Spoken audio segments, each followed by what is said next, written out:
Welcome to the Tech Egg. Don't get scrambled. Enjoy the video.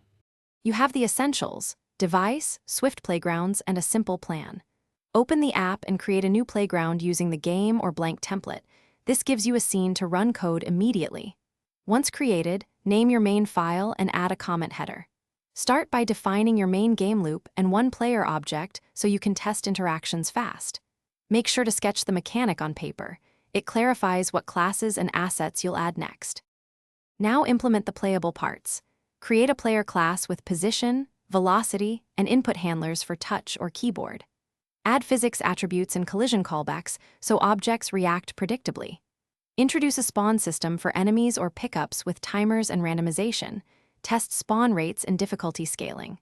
Once done, extract UI elements like score and lives into separate components so you can iterate on visuals independently. Make sure to save frequently and run the live view to catch runtime errors early. Finish by polishing visuals, adding sprite animations, and integrating sound effects with volume control. Optimize by reducing texture size and reusing nodes to improve frame rate. When stable, use share or export to Xcode for distribution and device testing. Always validate on the same hardware you expect players to use. If the app crashes or misbehaves, inspect console logs, roll back the most recent changes, and add targeted print statements to narrow the fault. One tip: disable features incrementally.